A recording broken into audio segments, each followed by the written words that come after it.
Episode 180, House Call Chiropractic, How and Why. I'm your host, Dr. Justin Trost-Claire, and today we're Dr. Jillaine St. Michel's perspective. You're joining award-winning podcast host and best-selling author, Dr. Justin Trost-Claire, as we go behind the curtain and talk to doctors and experts about their specialty, marketing, and home life balance. Let's hear a doctor's perspective. It's getting dangerously close to Halloween, so happy Halloween. Do you still celebrate it? Do you go to adult parties, or at this point do you just bring your kids around? Let's have fun. Let's post some photos of either our costumes or our kid costumes on the Facebook page, Justin Trost-Claire MCC. We can have some fun with that. Today on the show, we're going to talk about mobile chiropractic and house call chiropractic. They're the same thing. You could drive to somebody's house. You can convert a van or an RV. But before we jump in, the coloring books are now 5 languages: Chinese, English, Spanish, French, and German. Pick one up for your office. The kids can have something to do while the parents are getting treated. I mean, Christmas is coming up. Come on. Let's learn some animals and insects and all this cool stuff. All right. I don't ask this every time, but if you're enjoying the show, like what we're doing, go ahead. Go to adoctorsperspective.net/support. We got things like buy the host a cup of coffee, to if you've learned some good things from marketing or just learned some practice management tips, you can support the show in other ways. Higher gifts, getting a t-shirt and other swag, picking up a book on Amazon. Anyway, really appreciate the support that I do get. Appreciate the reviews, appreciate the comments, the good and the bad ones. You know, mostly the good ones though. But we're going to cover a lot of stuff in this episode. Everything from how do you do it, why would you do it, marketing, the different types, like I mentioned a second ago, ways to stay safe, services that you can be offering, and a whole bunch more. All the links to the past series as well as the top downloads from each year can be found at adoctorsperspective.net/guide, GUIDE. But let's get into it. Her show notes and transcript can be found at adoctorsperspective.net/180. Let's go. #behind the curtain. Live from Germany in Boise, Idaho. Today on the show, we have a fantastic guest because they do something that I'm curious about, and it's kind of a unique thing, even though in the past it was common, but it disappeared. It's called mobile chiropractic. You can call it house call chiropractic, but we're going to call her Dr. Jillaine St. Michel. St. Michel, you got it. You pulled it off. And the power of podcasting, that is just going to blend together. Perfect. This is why she probably goes by Dr. J probably a lot of times. Dr. J, you got it. Yep. People can't even pronounce my last name. They don't even try usually. So I gave up. I'm like, it's Dr. Justin. That's fine. Yeah, that's perfect. Yeah. I always tell people, I don't care what you call me as long as you call me. As long as you call me. Yep. That's right. What's on everyone's mind? You're doing mobile chiropractic. Mm-hmm. Of all the options you could have available, what made you go that route? Like, how much experience do you have at this point? And then from there, of course, I've got a bucket of questions that I can ask. Sure. So I'll just kind of give you my background, I guess, because it kind of leads me to this point that I'm at now. But so I graduated in 2015 from Northwestern Health Sciences, and I moved to Boise, Idaho right away. My husband and I just kind of randomly made the decision. We didn't know anybody. We just thought it seemed like a cool place to live, and we were right. It's amazing here. But I took a position as an associate with another doc in the area, and I was with him for almost 2 years. And so I got to see the kind of typical brick and mortar side of things, how that practice needs to be run. I got a lot of great experience, and I learned a lot of what I didn't want to do, as well as things that I do want to do. And so that really impacted my decision. I guess I was in what most people would consider like a high volume practice. I started to feel like as my schedule got busier, my time with patients became less and less. And my the hands-on time, I missed that. Like when I first started and I had nobody on the schedule, I spent 20 minutes with patients, right? But when you've got a patient in the room next door waiting for you, like you no longer have that luxury. Their boss must have been not happy about that. He definitely wanted me to get that down to like, his goal for me was like 2 or 3 minutes. I think I got down to like 5 or 6, and it was like a happy compromise, I guess. But even 5 or 6 minutes for me felt really uncomfortable. It just didn't feel like enough. After about 2 years and kind of starting to feel a little bit burnt out, I was trying to decide what I could do on my own that would be hopefully profitable, but also give me a little bit more freedom in practice, like how I wanted to practice. And I knew in the back of my head, like listening to patients, either telling me they weren't able to make it to their appointments or griping about traffic. We have an infamous road, Eagle Road, here in town. It used to be an old highway, but now that Boise has grown to the size that it has, it's like a main road and it is awful. Traffic is awful. So people talking about traffic and, not being able to ask for time off of work, I started to kind of have this idea, like maybe house calls is an option. And so that's kind of where that was born. And that I started that business at the beginning of 2017, coming up on, 4.5, almost 5 years now. And it's fun. It's a very fun way to practice. So where to begin? Because there's so many that jump in, like services that you provide. Mm-hmm. Would you say that it's comparable to what you can do at a regular office? I mean, do we really need interferential? So I'm primarily focused with hands-on manual therapies, usually like pin and stretch techniques, Grafton-ish, not officially trained, but soft tissue, like mobilization techniques, that kind of stuff. And then obviously hands-on adjusting. But the stuff that I bring to a house call is so minimal. I literally have a backpack and that's got everything I use in it. So a little bit of rock taping. I've got like a hypervolt that I'll use, and then really heavy on rehab. So I don't necessarily think that, I think some of that stuff's great. I think muscle stim is wonderful, especially if you've got an office where you're working on somebody and somebody's in an extra room waiting for you. Like sometimes those therapies can be helpful, especially if you're a one-man show. But I don't. Yeah, it's a nice. Everybody likes it, but it's not necessary. Yeah. So I find I get the best results with just hands-on care. And you have to cart a table everywhere, or do they purchase a table? I have a portable table. It folds in half, fits in the back of my car. I drive a tiny little like hatchback vehicle, a Toyota CHR. It's great on gas mileage. It gets around the city, easy to park. And my table fits right in the back seat. So it's really a non-issue. And it's unfortunately the maker was Tony tables. And I think a lot of students in chiropractic school buy those because they're super lightweight and portable. It's like 22 pounds or something. He no longer makes them, unfortunately, but there's comparable tables on the market for sure. Sounds like a business opportunity for someone to purchase his patent and just get it on with it. Right. I know. When he went or he sold his bit or decided to retire or whatever it was, I literally bought like 3 tables. So I have like on backup just in case. Absolutely. Do you find that, well, America, y'all don't have a lot of stories, I guess. I'm thinking, in Germany, we always got to put them on the 6th floor. Oh, no, not again. But there's apartments. But I don't know, maybe people living in apartments aren't necessarily your clientele because of the cost? Yeah, I have a very wide variety of patients.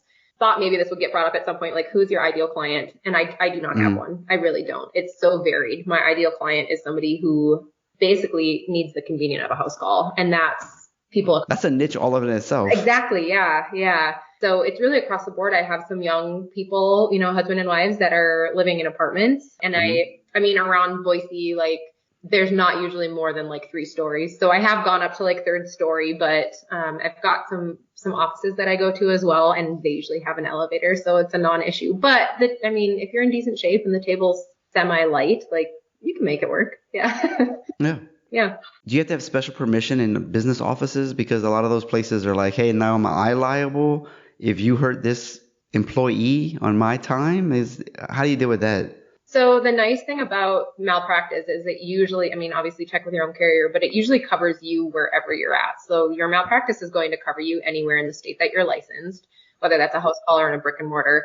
As far as liability issues go, like their liability of you. So I've really targeted smaller businesses. I know some people like to do corporate care for like really large. For instance, we have a Micron center or campus here in town with like thousands of employees. And that's not an area I'm interested in trying to like jump through those hoops and all that red tape. I find individual business owners in the area. Maybe like I have some insurance agents. I've got real estate agents who have an office and they have anywhere from 5 to 15 employees. When you can get to somebody who owns that business and it's a smaller business and they don't have all of that to work with or whatever, like they're usually just so happy to have you there. It's been a non-issue for me. But that said, I think it's a fair idea to have your own liability insurance that's going to cover you, like an umbrella policy. Yeah, for sure, for sure. And it's not but what, maybe 100 or Oh, $150 it's pretty inexpensive. for a million. Mm-hmm. It's cheap. It's cheap for what you're getting. And really, like, obviously malpractice is going to cover any harm that you might potentially do to a patient, but let's just say your table breaks and a patient falls over because of that. Like, that would be a liability insurance issue, or you break a vase when you come into someone's house or scratch up their floor or something. I don't know. Yeah, that would be important to. Yeah, you want to be covered for that. Do you tell people, hey, put your dog in the another room just in case? I probably should. I love dogs so much, though. I usually tell people to bring their dogs out, unless they're like, they know, like, people know if they're not going to be well behaved, and they're like, no, that's okay, I'll leave them. But like, if I can hear them next, I'm like, can I meet him? Bring him out here at least for a second. So I'm probably not the best practice, but. I think of my mom's dog, and she likes to get all up in my business whenever you're next to her or the owner, so sometimes it's like, could you move away just for a few minutes while I hypervolt this lady? Yeah, and I know there are some house call docs who actually have that in their paperwork. Like, when I show up, I require animals be locked in a different area or whatever. And I mean, the great thing with house calls is people are very laid back, and if you need to be like, hey, the dog's kind of my way, like people are understanding, and Yeah. How much time are you spending with a patient, being that you're at their house, they're paying usually a higher rate than normal? So is it still just, you just get in, do your job, and you get out hopefully less than 30 minutes? Or like, what are you doing? Yeah. So whenever I talk to doctors who are interested in this, you obviously need to make sure that your rate that you're charging, like, you need the visit to be worth your time. It's not only just the time that you're spending with the patient, but it's also the time getting to and from their house, as well as any admin stuff on the back end of side. So I always tell people, work backwards, right? Like, know what you need to make a year, and then figure out what that means per hour and how many patients you need to see. So I played with that number in my head a little bit. I knew that bare bones, I wanted to spend no less than 15 minutes with a patient. Usually turns into closer to 20 from the time I walk in the house to the time I leave. But I have like a tiered system. So I have like a 15-minute option, which is most of my corporate visits, where I'm seeing patients like once a month at their office, and I'm seeing 8 to 10 patients. I have 15-minute option. And then most of my house calls are actually 30 minutes. So I do have an hour option. I've got a handful of patients who schedule that on occasion. And that's super heavy on like rehab focus. But most of the time I'm spending 30 minutes with patients. That seems like a fair amount, because if you're going to be driving over there, there's a little bit of set up and set down, and then let me show you some exercises while we're here. Okay, we had 8 minutes or 10 minutes of muscle work, 5 minutes of adjustments or less, and then, like I said, like some rehab that you need to teach them. It kind of takes a little bit more time than 15 minutes, I would say, most of the time. Yeah, and that's why, like, if I'm just in a spare room at somebody's office and I'm setting up the table, and I can leave it there, obviously, you don't have the setup and takedown times. However, I do have that table breakdown time. Like, literally, I time myself. I think I'm at like 18 seconds. Like, it does not take me a ton of time to set up and break down. So that's the power of a nice portable table. But yeah, I mean, you're collecting payment in that amount of time. You're doing your chit chat at the beginning, right? Sometimes if it's a new patient, you're like finding the best place to set up your table and what's going to be most convenient. Mm-hmm. And now I'm all electronic, so nobody's like filling out paperwork when I get there. But when I first started, people were taking time at the beginning. So yeah, I had to streamline that a little bit. But please have this filled out. I'm going to email it to you. Yes. And I've kind of gotten to the point too, where like, if it's not filled out within like 2 hours before your appointment, I email people. I'm like, I'm sorry. We're going to have to reschedule. I don't have the time to wait. I'm not going to sit here and watch you do it. Yeah. And people are good about that too. But yeah, I think 30 minutes is a fair amount of time to spend, about 20 of that with actual hands-on patient care. Yeah. Do you charge travel fees then? I do not. I have everything lumped into my fee schedule. If anything is outside of 20 minutes from my home base, which is my home, I will charge like an additional $25 travel fee. But I've kind of set myself up so that, and coincidentally, like we live right in the middle of the Treasure Valley. It's called, like, we're in suburbia, but basically any patient that I see is within 20 minutes of my home. Eliminates that. Colleagues that you're a part of, I've heard it's like they might have a range. I don't know how much you know about other people's businesses, but there's like a radius of how far they go out. So it could be $10, $15, sure, $20 extra. And so there's like, I charge $75, but there's another $15 on top. Yeah. Have you played with that, or what have you heard from other people about that? Is it more complicated? I think that's helpful, especially if you're at all involved in the insurance realm, because you can charge what you believe insurance will reimburse, but also get paid for your travel fee. So the patient would basically know that that is going to be their responsibility, because an insurance is not going, as far as I know, I'm not like, this is not my area. I don't know why you would do this and do insurance. That to me, that is wild. Like this is the whole point to me is to be a cash practice too. Yeah. In my opinion, like, especially practicing this way, yeah, cash is the way to go. It just streamlines everything, keeps it very efficient and easy. But there are people who are billing insurance. In our area, there is a mobile nurse practitioner, and he has built a team. I mean, he's got like 4 other nurse practitioners that work with him now, and they strictly do. I mean, of course, they have a cash rate, but they bill everybody's insurance. And people, obviously, if you have insurance, you appreciate being able to use it. Yeah, for sure. But yeah. Do you find that electronic records are necessary for mobile? Like, could you just have a file system, or this kind of just gets too much to travel around with? You could. I think that comes down to security too. Like, gosh, HIPAA, I think requires you have like 2 forms of, I don't even know what they call it, but like you have to have like 2 locks basically. So if you had a box, it would have to be locked again, something like that with the paperwork. So it's a pain in the butt to like, you get done with the day and you just want to like be done. I don't want to come home and scan paperwork and lug it around with me and make sure it's secure. Like, obviously you do run the risk of if somebody broke into your car for some reason, that information would be readily available. So I choose to do everything electronically. It just iPads, laptops. I have a Microsoft Surface. That's what I use. Yeah. And I use the Jane app, which is super inclusive. Like, everything is, it's so easy to use. And you can also do a lot of like notes and stuff in between while I'm driving. Sometimes I'll dictate like the subjective, and you can do that, just talk to text on the app. So yeah, it makes it so much more easy. Yeah, for sure. And you just have to keep it separate. Like, this is just your business computer, since you have patient notes and things like that. Well, I guess it's saved on Jane, so really it doesn't matter. Yeah, it's cloud as much. So yeah, secure. Nice. Do you find that there's a benefit to having your fees on your website? There's a lot of back and forth on that. I think it eliminates a lot of phone calls of people asking me about my fees. And I feel like when people see it, they know up front, hey, this is for me or this isn't for me. And I've had a lot of people like tell me that they appreciate me being upfront and honest about those fees, and they know what to expect. There's no additional fees charged. Everything's just very straightforward. So I feel like the benefit is that, yeah, it allows me to screen potential not patients. Yeah. Are you as automated as possible? Like, are you using text messages? Are you trying to get people to just email you instead of call you? Online scheduling? Just trying to be as kind of hands off as much as you can. So like, you're not, while you're driving, you're not trying to always answer phones. Yeah. And when you're with patients and all this. That's one area that I do need. I need to work on. I have automated text messages, which is also through the Jane app. So you decide how often they want to receive those. I think they get an email like 24 hours before, and then they get a text 2 hours before the appointment, but you can choose how you want to set that up. And then I've just realized I had a patient who, there is a portal. You have a portal through Jane as well. So I had a patient just this week canceled an appointment, but added herself to my wait list on like a specific day. So I was able to just insert her where she, so there are ways that I could be automating this more.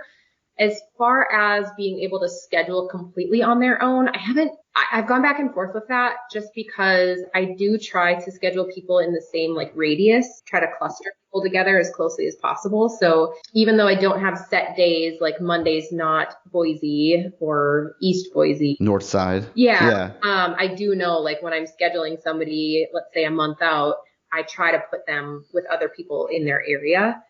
But I think there are ways that I could streamline that better, and it would obviously be helpful. It's that matter of like taking the leap, right? Like, it's uncomfortable, so nobody wants to do it, but obviously I need to do it. And you've already alluded to the question I was having. How are you getting people to schedule, like, Mondays I'm on the east side, Tuesdays I'm on the west side, and I try to keep it that way? Do you see people more than once a week? Yeah, good questions. So the nature of this practice, I feel like, lends itself to a pretty healthy patient base. So I don't actually I get a lot of people who almost see it as like a concierge service, like, hey, this is nice to get some tension relief once a month type thing. And I just have like repeat patients who even if it's just for 30 minutes of like stress-free relaxation time and a little bit of like chronic pain management, like that's what they utilize it for. I don't get a ton of acute flare-up type stuff. And if I do, like I'm usually booked a week to 2 weeks out. It is hard for me to see somebody a couple times a week. If it's an existing patient, I will absolutely try my hardest to, get to them twice a week if I need to. But my typical treatment plans for a new patient are like once a week for 4 weeks and then trying to wean them off to once a month. And if they decide they want to continue at once a month, then we maintain that schedule. But not everybody does, and that's fine.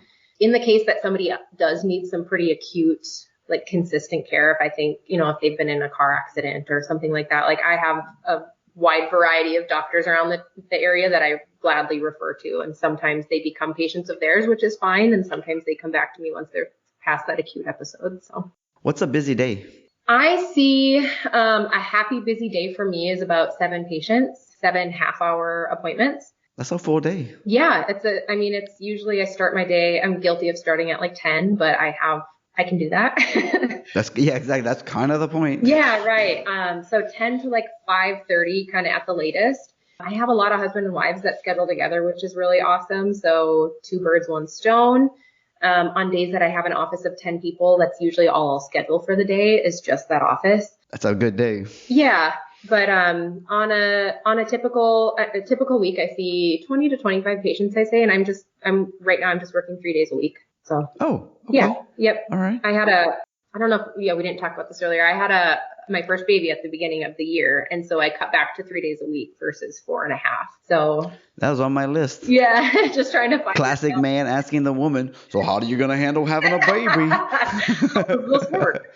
Okay. Well, we can go right into that. It works. The flexibility that this model offers you is probably unmatched. The thing is like, if I'm not available, my patients just know I'm not available. They don't know I'm on vacation. They don't know I'm home with my baby on Wednesdays and Fridays. They just know that I can't schedule them on that day. So it affords you a lot of flexibility, which is really awesome. And you create your schedule. I know there are some mobile, I don't mean to be stereotypical, males and females can be stay-at-home parents, but there are a lot of mobile moms who plan around their kids' school schedule. So they know they drop off their child at 8:15. So they schedule patients from 9 till 2:45 when they have to go pick up their kiddo again from school. So it totally affords you the flexibility. Like you can make this work around your lifestyle, which is really awesome.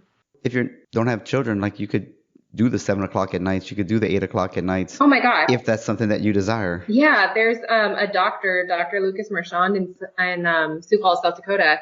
He's like busy and successful because his availability is 7 days a week.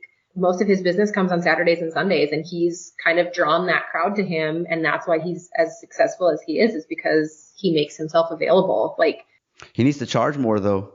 He does. Yeah. He knows it. We're all part of a group. It's like now he's stuck at that spot where he's like, I can't just double my rates, but like I got to get more money. He is getting there. I know he is. And he's even said like his own patients have told him, you need to charge more. Like I pay you more. Yeah. So, yeah. But I think that's a struggle with chiropractors in general. Like we're nervous to bump up rates and ask for people to pay us what we're worth. I don't know why. We all have that hesitancy. I think we've been so frugal for so long that once you start asking, you're like, this feels weird. Yeah. Would I pay for this? Yeah. I remember I had just a $5 increase in my rates last fall. And I remember just being so squeamish about telling people like, at your next visit, it's going to be 95 instead of 90. Is that okay? And people are like, yeah, just get like, you can charge me that now if you want. Just swipe my card, You're here, just charge me. Yeah. I guess I'll wait. Like I just said, I'd wait. Oh, never mind. Exactly. No, I'm not going to schedule you again. Do you ever feel like you need to add services where you're like, my normal rate's whatever, 95, but you want some cold laser, so I kind of have to charge an extra $10. Do you want it? Do you not want it? Or do you just need it? So now it's more? So the only thing that I charge extra for is I will charge extra for rock tape just because it's physically I have to purchase the product and then the product is gone, right? Like if it was extra time, an extra 5 minutes on a trouble spot, like I don't charge for that. But if it's something physical, like tangible that I need to replace on a consistent basis, like I will charge extra for that. So usually I'll do a first rock tape session or application for free. And then if somebody found it helpful, I will either sell them a rock tape and show them how to tape themselves, or if it's an area they can't tape it at, then I'll charge them like $10 at their next session or whatever. But that's really the only thing. I mean, I do some like cupping and I do soft tissue mobilization with like scraping tools or whatever, and I don't charge extra. It's all No, I always feel like it's cold lasers, rock tape. They have a lifespan. Yeah. And one's physical and one's a light, so you can't just use them forever. So like you kind of have to factor that into absolutely. what you're doing. That's important. Do you ever do discount packages if Sally in the neighborhood invites people over and you have 5 people? Is there a discounted rate or corporate rates or anything like that? Like a chiro party? Yeah. I'm always highly encouraging, obviously, as we all should be. I mean, if you're trying to grow your business, you want more patients, right? So I'm highly encouraging of especially husbands and wives to schedule together. And the way that I incentivize that is you each get $10 off your treatment. That saves me travel time. Even just for 2? Just for 2, yeah. Wow. So I wouldn't have to, I know that, but it's obviously appreciated, and it does get people to want to schedule together. That little incentive, it saves me the travel time. I know there's a little in our house call forum group. There are some people who strongly agree with discounting services and some people who, would advise you never to do that. So I think it's a personal decision, obviously, and you need to outweigh the benefits versus is this worth it or not? And for me, it is. And then for my like corporate visits that are just the 15-minute, if there's a group of 6 or more that schedule together, they each get $15 off that 15-minute rate. So it brings it down to basically like the typical cash rate in the area. Yeah. Yeah, who cares? Because then you got all your daily goals met in one time, and you're like, all right, it's been 3 hours and I'm done. Yep. Or I don't have to be done. It could just be a really bang out day. Yeah, exactly. Or you're going to take a long 2-hour break and work out and come back to it in a couple hours. So, yeah. Do you ever do any memberships like buy 5, get 1 free or blah, blah, blah? When I first started, I thought I had this grand idea of like selling packages like that, like a punch card type thing. Buy 10, of course. Buy 11, get 1 free, I think is what I think I sold 1 package and I was like, never mind. Like people don't mind just paying per service or per visit. It's easier for me as far as like bookkeeping and stuff goes. And people are willing to pay the full price. Like I'm obviously fine with that. So no, I that was something that I wanted to do. Maybe I didn't push hard enough. I shouldn't say push. Maybe I didn't bring that up often enough to even be like. It's a whole year kind of depending on when they need it. So maybe a 6th visit might have been easier. Yeah. I'm probably going to need 6 anyway. I might as well get 1 free or save 10%, whatever. Yeah. But I have found that the type of patient that's willing to pay for a house call typically isn't so concerned with price. So yeah, I guess it's not the money for them. Yeah. You ever feel unsafe? I mean, let's be honest. A guy can feel unsafe going somewhere. Absolutely. Double whammy. I mean, I think for myself, the only thing I would feel unsafe about is, oh, he touched me. Oh, this or that. And you're like, what? Right. Yeah, but you know what I mean? But for you, sexual harassment, maybe not so much. Yeah. But sexual assault, hello. Yeah. That could be something.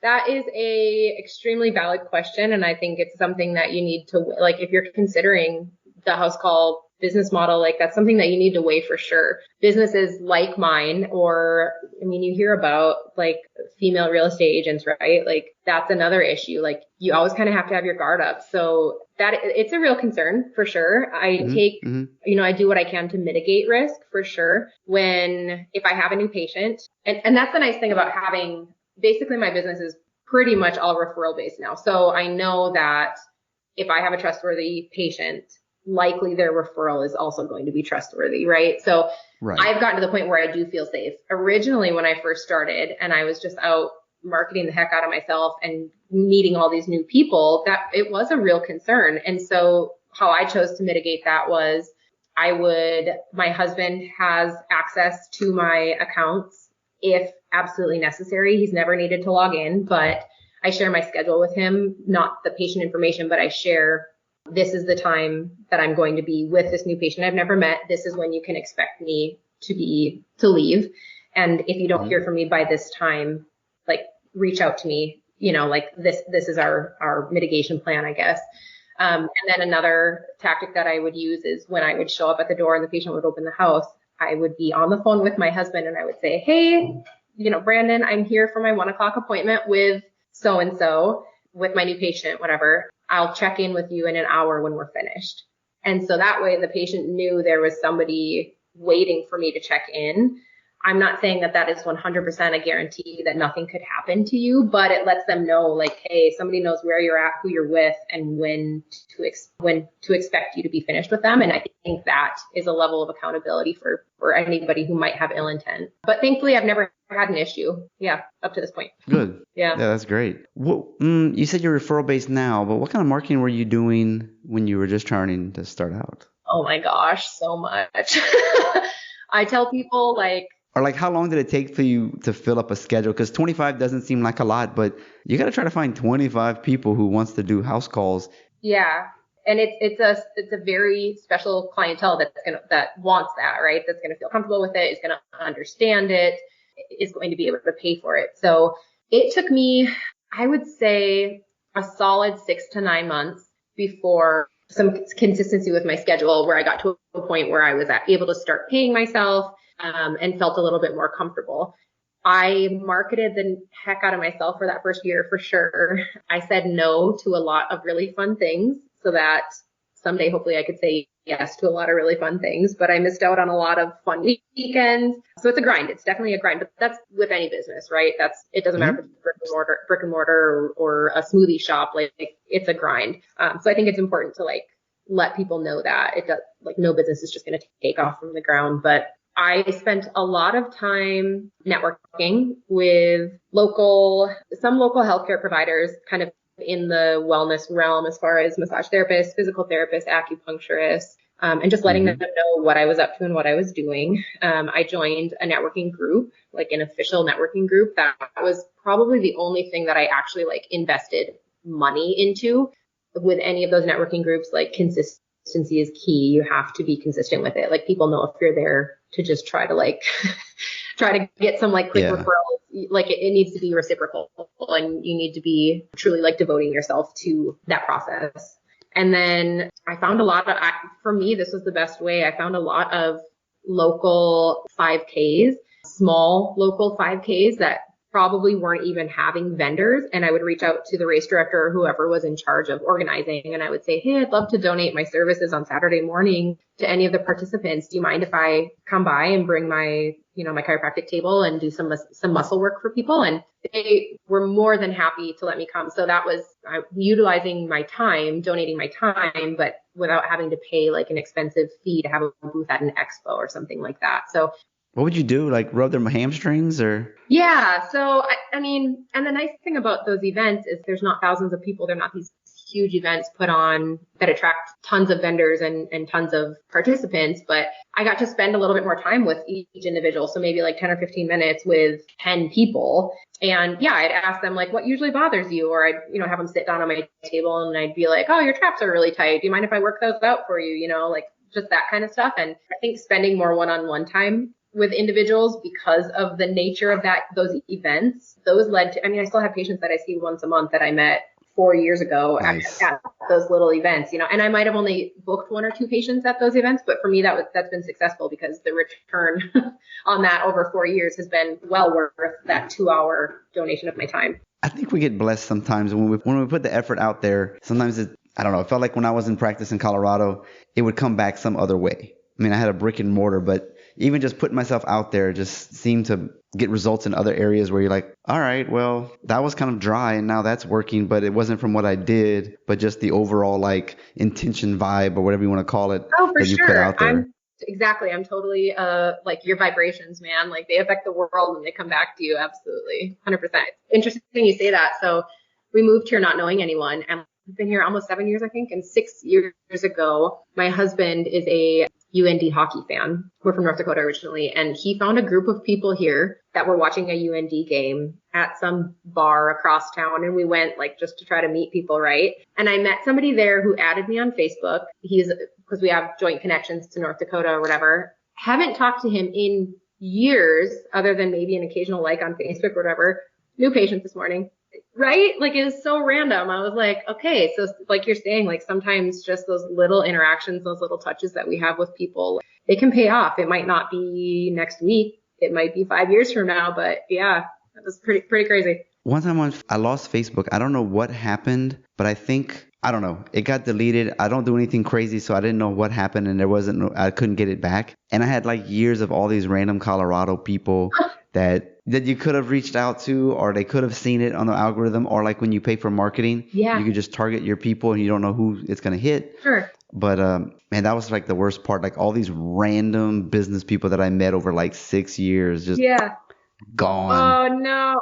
It's funny you say that. And LinkedIn marketing is not the same as Facebook marketing. Have you tried Facebook or Google? I'm guilty. I don't do anything on LinkedIn. I just started. This is the first time I'm running ads ever.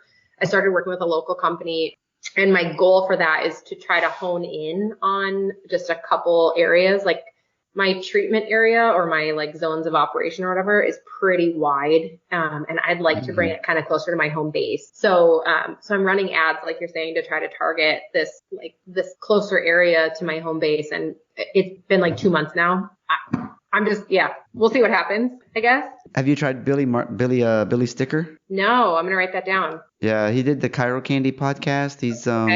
He's really good at it. I think money's not everything, but with the ClickFunnels, he's won the $1 million award. Oh, so wow. He just worked with chiropractors. His podcast was about chiropractic, and they do videos and they have a whole system on like how to make it work. Okay. And so like I've been following this guy, and he was on the podcast from the beginning to see him grow to the level that he's grown, doing it ethical. Shout out to him, because there's so many people out there that don't even know anything about chiropractic. They just bought a program and pitched us and then whatever. But sure. Yeah. It seems his stuff works. If that one doesn't work, I would say don't give up on that. Maybe they just didn't do it well for what you're looking for. And so does this guy that you're talking about, does he actually teach you how to do it? Or does he have a team do it for you or help you with it? Partially. Like I think he wants you to do certain videos. I need you to do the videos. Yeah. Then you send them to him, and then like he'll, I think, create a certain type of landing page. Okay. And then they run the ads, like how do they target, what they target, and then that gets put out there. Right. And then they hit the video, and then they hit another video, and then they retargeted. It's a whole system that you got to do. But once you set it up and do your part, like it runs on autopilot, and I don't think he charges a lot, which is nice. Like, okay. It's definitely an affordable rate that he charges. I will check him out. Thanks for that info. That's awesome. Yeah, so we'll see how this goes. It's kind of just that first year was a grind, trying to acquire as many new patients as I could. And then thankfully, I mean, I think a lot of it comes down to like, be a good doctor, be good at what you do, and people are going to send referrals your way. So yeah, of course they have to, like everything we're talking about, you have to get patients better. Absolutely. Doc, I want to switch gears just a little bit. Some people actually get an RV, rip it up and convert it, or like a trailer of some sort. So they do like what do you want to call it? A camper, mobile chiropractic. Instead of going to somebody's house, it's actually out of a camper. So yeah. What do you think about that? Is it doable? Is it affordable? I mean, now you got a $96,000. You could potentially have like a $96,000 loan that you have to cover, which is way higher than what you're probably running on a month-to-month basis. Yeah. I think there's pros and cons, obviously, to both styles of practice. Obviously, my overhead is extremely low. The majority of it is paying myself. But as far as like monthly bills go, like very little do I spend on that. But I'm also limited, right? Like there's only so many people that I can see as a house call chiro, especially if I'm doing individual 30-minute visits. Like I'm capped per week. I think having a unit on wheels, whether it's like I think it's like an Astrolight van, something like that. Like people convert like. That's the craziest one to me, because those, I'm like, I'm going to walk into a jiggly van that, you know what I mean? That can fit a couch. Like I would much prefer the camper that got converted versus an Astrolight. That is so strange to me. There are some people who have done some really cool stuff with those vans, though, with those conversion vans. They've decked them out pretty well. And it serves its purpose, right? All we really need as chiropractors is a table. But yeah, I mean, bare bones, you need a table. And so if you can bring something to somebody where it avoids you, obviously, like you're avoiding any liability issues if you're not going into somebody's place of business, right? And you don't have the setup and the takedown, you can probably afford some additional modalities if you want. If you have ability to use, like electricity. And so I think there's benefits to, you can see more people too, like Dr. Jeff Solomon. He's got a huge decked out RV, and he's like the OG of mobile chiropractic. He's been doing this for years and years and years. He's in Florida, and he's got a super decked out. But what does he do? Like you just drive to this neighborhood in the cul-de-sac and you just see one patient? He does more corporate stuff. So that's a great question. Like he does more corporate type stuff where I think he goes to like UPS and he will park outside of their grounds because that's just part of their agreement. See, that's a liability thing. Yeah, exactly. But he's eliminating that liability, which is better for him. And then they just sign up in like 15-minute increments and come on out, get adjusted, and then they go back to work. So he's still providing that convenience factor just in a different form.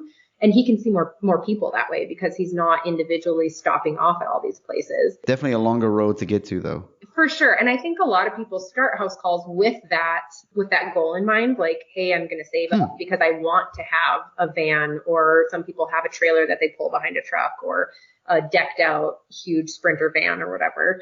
I think that's a route that some people choose to go with house calls, and house calls are the route to get there. And I know sometimes people are doing house calls because they're part-time stay-at-home mom and they just want to see 10 patients a week, like keep their license active, have a little bit of extra money to pay off your student loans maybe. And some people have bigger ambitions. I think there are doctors who have multiple chiropractors working as associates under them in a house call or mobile practice. So there's so much that you can do with it. It's pretty fun. Do you have your car plastered with your logo on it and then like a ice cream truck, Chiropractic. Crack dealer comments. Come inside. I have chosen not to plaster my vehicle with anything. Really? I use my personal vehicles. Is it HIPAA? There's always somebody. Is it HIPAA compliant? Like if your car's parked in the driveway. Yeah. I mean, if the person, so they still don't know which member of the household you're treating, right? Mm-hmm. You could be there on a personal basis. Like, I don't think that's really a HIPAA thing. I wouldn't think. There's always somebody whining about HIPAA. Yeah, I know. And like, do you know anybody who's actually ever gotten in trouble for anything HIPAA related? I don't. I mean, what are we doing? You'd have to be like blatantly throwing out like people's paperwork at Walmart or something. Like, I've never seen anyone get in trouble. I'm not advising that anyone like not. No, HIPAA's very serious, everyone. Okay, we're just covering all the grounds on this podcast about driving to somebody's house. Everybody in Susan's neighborhood knows that there was a chiropractic vehicle. She's got a what's wrong with her? Oh, Karen had to get a chiropractic visit. Oh, I knew she was falling apart. I've known it for years. Yeah, I think that's a non-issue. Perfect. Yeah, this is something I've always been curious about doing, and I don't know if it's legal in every state or what's your thoughts. I love the idea of like a membership where, yeah, you got to pay for a new patient exam and you got to pay for an adjustment. But, for an extra $125 a year, now you're entitled to 10% or 15% discount on all your adjustments, 15% off vitamins and supplements. And in fact, I'll even cut down my travel fee $5. And, and there's like that discount. And so it ends up taking a patient about, a certain amount of visits before they utilize the membership, like, get their money back from it. Yeah. But it puts money in, everybody says that if you can get a subscription-based whatever, it's the best way to make money. Yeah. The food is delivered to your house every month. Yeah. And you don't have to think about it anymore. So is there some way for us to do that? Sure. Have you ever explored that or heard about that? What's your thoughts? Yeah. Whether it's brick and mortar or for mobile. I think there is a way to do it. So the way that I've kind of played with the idea in the past, because I've thought something similar. If somebody is going to keep their card on file with you and be part of your, membership or gold premier member of your business or whatever you want to call it, they get, instead of their house call being $95, it's $85, but they agree to have their card charged on the first of every month. And then you're scheduling them on a monthly basis, ideally, obviously. Whether they use it or not. Yeah. And so like we know gyms, the reason they make money is on those recurring memberships that nobody's using, right? Mm-hmm, I don't know that I necessarily want to see that for patients. I worry about like scheduling conflicts. If you have too many people trying to get in and your availability is only so much, it might work better if you had two doctors working together. Because the goal is memberships at that point. Yeah, yeah. And you have to see 400 people now. Right. Yeah. Like then what do you do? Like then you are working until 10 p.m. And then you are, that is shady. Like then you might want to be packing when you go to somebody's house. I rent a room on Wednesdays. Y'all can come to that. Right. I feel like that works better in a brick and mortar setting. But I think the way that you're talking, providing discounts on other services outside of, I think that's fair. Or offering a discount on, if you're cash, right, you can offer whatever discounts you want. I think offering discounts for paying members on any subsequent treatment that they might schedule, I feel like it's doable. I think it's a good idea. You just got to find a fee that's you're happy with, but then at the same time, it's not going to take the patient 20 visits, something ridiculous before they even see a benefit to it. Correct. Other than Yeah. they like to take your vitamins or something like that. So you gotta provide some kind of value to make them want to spend that extra money, I would think. Yeah, for sure. Something to think about. I think there's something there. One of the questions we always ask before we wrap up is, I almost forgot. You got a kid, you got a husband. How do you keep the love alive so you don't end up divorced? Yeah, everybody gets this question. Yeah, no, it's a valid question, especially I think the answer I'm giving you now would be different than the answer I gave you last year than the answer I gave you when I first started this business. I think it's the answer should be constantly evolving because at different stages of your life, your relationship requires different things. So, I mean, when I was grinding that first year, obviously we depended on my husband a lot for his salary. And I think it all probably comes down to open communication, like making sure you're both on board. If you are a partnership, like making sure your partner is on board and they know what it's going to take for things to, to be steady for you, whether it's opening your own business or opening your own brick and mortar or your own house call practice, like understanding that stuff takes time and you are going to have to say, like I mentioned earlier, like you're going to have to say no to a lot of stuff. So a very big blessing in my life, obviously, and he's my biggest supporter for sure. And having him help through that tough time was absolutely crucial. I don't want to make it seem like it can't be done on your own because it absolutely can. But yeah, your partner needs to be on board. I think that's important. And communicating about where you're at, communicating business wise, like when we had this baby, we had to have a new conversation. Like, what is this going to look like for business for me now? Right. Like I cut back to 3 days a week and then I'm a mom. I'm always a mom, but I am the sole caregiver on Wednesdays and Fridays. So just open communication about like what each of your expectations are, what you're okay with sacrificing a little bit, and your goals, like communicating about like, what do we want this to look like a year from now? Like for instance, like I'm trying to get, if we can find childcare, which is really hard to come by right now. If we can get Wednesdays at daycare, I'm going to go back to 4 days a week just because I'm busy enough to do that. And I'm having to push patients back so far. So just communicating, I think that's the key thing, like communicating about what's working and what's not working. Just being open and honest is going to save a lot of hardship. So yeah, that's my biggest, that's cliche, but communication. And any books or podcasts or anything like that you find as helpful for people? So not necessarily. So I spend probably too much time on Instagram, and I don't mean necessarily just like mindlessly scrolling, but I think there's a lot of ways that we can utilize Instagram as an app to make us better providers. There's a lot of great accounts that you can follow that are putting out really great up-to-date information. I follow tons of physical therapists and chiropractors and medical doctors. Like you can gain really great information from social media. It doesn't just have to be like a fun tool or like a mind-numbing tool, even though it does that as well. And there's so many ways to use it to like connect and collaborate with other healthcare providers. And I think, like Instagram and Facebook kind of gets a bad rap sometimes because there is some negativity associated with it, right? Like we're all addicted to our phones and we use it too much. But I cannot tell you how much I have grown business wise and like communication wise by just putting myself out there on Instagram and sharing the funny side of business, the hard side of business, collaborating with other business owners, and hopefully putting out some good content that's like informative for people as well. I think you make it what you want to make it. So I get a lot of information from Instagram, and maybe that makes me sound like a typical millennial, but I do. If you have a tactic, especially if you're like in a B&I group in a networking, okay, let's do a picture. Let's agree on this picture. Everyone agrees, yeah? All right, everybody tags. Right. And so then now you get the exposure of all these local people once a week.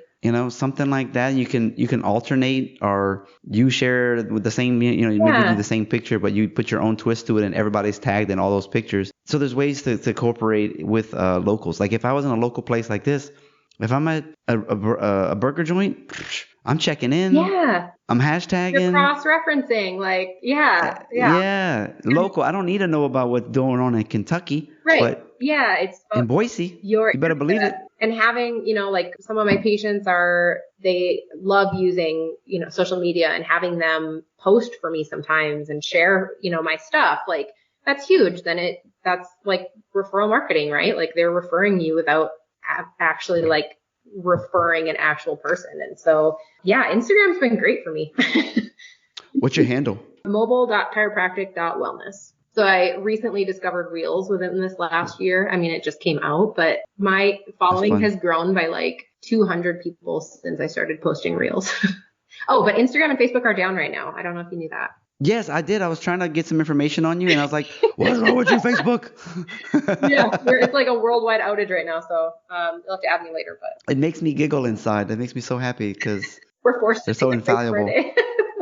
And your webpage is mobilechiropracticandwellness.com? Yep, correct. Dr. Jillaine, I really appreciate you being on the show, bringing so much valuable information. Thank you for having me. I had fun. I appreciate it.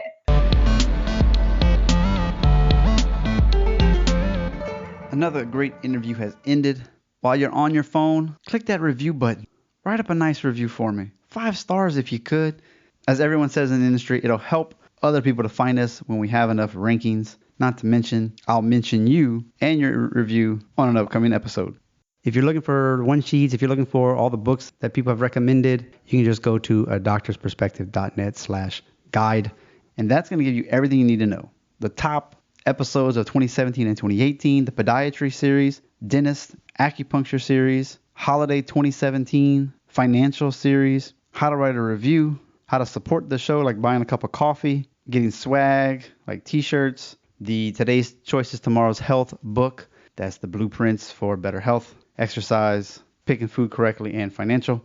And then, of course, bundle packs, which can get you the No Needle Acupuncture book for 40 common conditions, including the electric acupuncture pin at a great deal. Page has some of the products that I like. It's affiliate style, so if you buy something from them, I get a piece of that. Just like on the show notes pages, if you buy a book from clicking that link, I get a small piece of that as well. So I really appreciate that. Things like Screencast-O-Matic, Pure VPN, Missing Letter, JLab speakers, Prolone Edge or Hawk grips. The trilingual coloring book is now 5 languages: English, Spanish, Chinese, German, and French. So pick one up for your own kids, your nieces and nephews, and also for your office so these kids have something to do. Again, that all-encompassing one link is adoctorsperspective.net/guide, GUIDE. Once again, if you do need any coaching on how to improve some of your blood work, drop weight, and the Prolone diet, fast mimicking diet 5-day plan, let me know. As well as if you just need some coaching, whether it's health, whether it's marketing, whether you need some practice growth, etc., reach out. Facebook, Justin Trosclair, MCC. Of course, at adoctorsperspective.net on the top right, you got all the social media icons that you can imagine. Click your favorite and reach out. Thank you so much for tuning in. Please tell a friend, pass it along. You can go to .net/listen. It's just that easy. It'll open up right in your app. And don't forget, I appreciate you. Listen, critically think, and integrate. See you on the mini-sodes. Hope you're enjoying those. I'm definitely having fun summarizing these podcasts in less than 10 minutes for you. You get the nuggets without having to waste your time. Have a great week. A doctor's perspective. Learn stories of success. Avoid struggles they've met. When doctors of all kinds come together to help you shine. So sit down